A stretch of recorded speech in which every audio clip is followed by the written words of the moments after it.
Welcome to Take 5, your 5-minute inspirational message from Solid Rock Drogheda.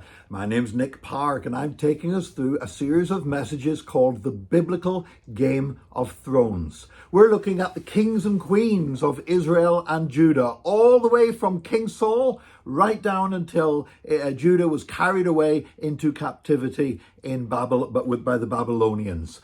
And what we see is that what went on behind the scenes and the conspiracies and the conniving and the scheming and the immorality and the treachery was far greater than the famous TV series that everyone's been watching. And what we find is this, that there's a guy called Jehu. Now, Jehu has cropped up quite a few times already as we've looked at these kings and queens. Whenever Elijah, for example, had basically challenged the false prophets of Baal to a bonfire competition to see whose God would answer by fire, he then ran from Jezebel's wrath and went all the way down to Mount Horeb. And as he was there, just wishing that God would take his life, the Lord recommissioned him. And the Lord told him that he had to go and commission several people to continue God's plan in the future.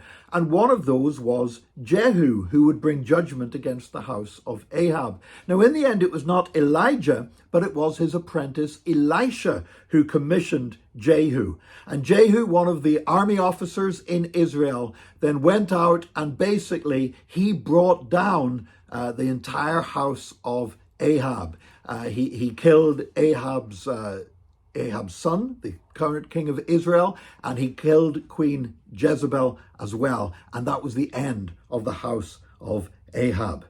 Now, he was an instrument of God's judgment. He was also a crazy driver, because we're told that when he turned up at Jezreel, the king said, who is it out there? And they said, he's driving like a maniac, so it must be Jehu. So he was known as being a crazy driver as well. Now, Jehu, after he had brought the downfall of Ahab's household and dynasty, he reigned over Israel for 28 years, and he eradicated Baal worship. This worship of the false god that had been a curse upon the land, he eradicated it from the northern kingdom of Israel. Something that Elijah had started. If you remember, when Elijah at Mount Carmel had killed many of the false priests and false prophets, well, Jehu completed that and killed the rest of them, and he rooted out the Baal worship from the land. But he failed to stop the worship of the golden calves at Dan and Beersheba. Now, what that was a political thing. That was because the rulers of the northern kingdom didn't want their subjects to be going down worshipping at Jerusalem in the temple. And so they set up their own alternative sources of worship that featured golden calves. And, well, Jehu, he'd been used by the Lord to root out Baal worship, to bring down Ahab's dynasty, but he was also a pragmatist, and he took a hard-nosed political decision to do something that he knew was contrary to the will of God, but would bolster his political position. So you could really describe him, coming back to Elijah again, on Mount Carmel. Elijah said to the people, "How long will you halt between two opinions?"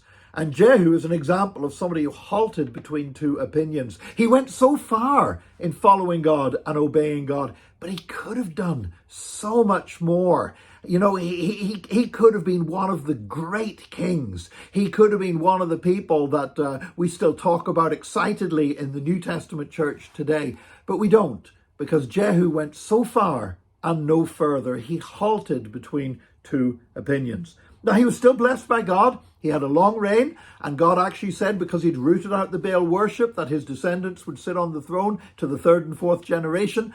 But nevertheless, his reign was not all that it could have been, because he halted between two opinions. You know, there's a lesson for us here.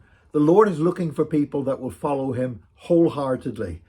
Lord is not looking for people who go so far and no further and say, that's enough, I don't want to be too extreme. He's looking for people who will follow him totally, be all out for Jesus. That's what I want to be.